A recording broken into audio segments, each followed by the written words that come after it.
41 বছরেও অদম্য এনার্জি রয়েছে। টিম খাদানের সঙ্গে ক্রিকেট খেললেন দেব, হাঁকালেন 4-6 ভুরি ভুরি।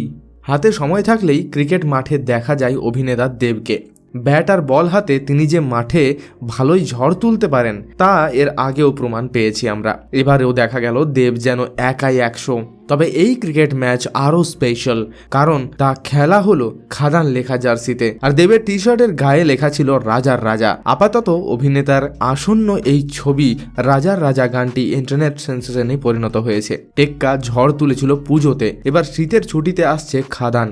এই সিনেমার প্রথম মুক্তি পাওয়া গান ছিল রাজার রাজা। গানটি লিখেছেন রিতম সেন। নাচের স্টেপ নিয়ে টলিউডের পাগলু তারকা সবার মনে রাজত্ব করছে। এই গানে দেখা গিয়েছিল সামনে মহাদেবের মূর্তি, হাতে ঘণ্টা আর সুবিশাল প্রদীপ নিয়ে আরতিতে মেতেছেন দেব। চারিদিকে উড়ছে গেরুয়া পতাকা, ফুল, বাজছে ধামসা মাদল। মহাদেব যেমন তাণ্ডবে মেতে ওঠেন, ঠিক সেইভাবেই দেবও এইভাবে নেচে উঠেছেন রাজার রাজা তালে। খাদান ছবি পরিচালনার দায়িত্বে রয়েছেন সঞ্জয় রীন দত্ত।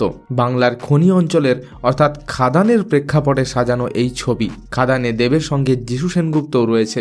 প্রসঙ্গত, জুলফিকারের পর এই ছবিতে ফের একসঙ্গে যিশু এবং দেবকে দেখা যাবে।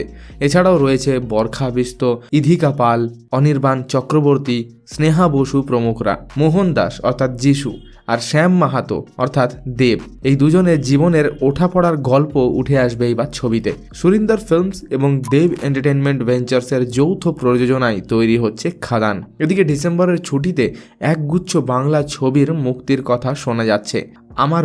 আমার বস যেমন প্রাথমিক পরিকল্পনা হিসেবে 21শে জুন আসেনি হলে, তখনই শোনা গিয়েছিল নির্মাতা শীতের ছুটিকেই বেছে নিতে পারে। মিঠুন চক্রবর্তী এবং শুভশ্রীর সন্তানও আসছে ডিসেম্বরে, অর্থাৎ বক্স অফিসের মুখোমুখি দুই প্রাক্তন। এবার তো মিঠুনও বিপক্ষ টিমে।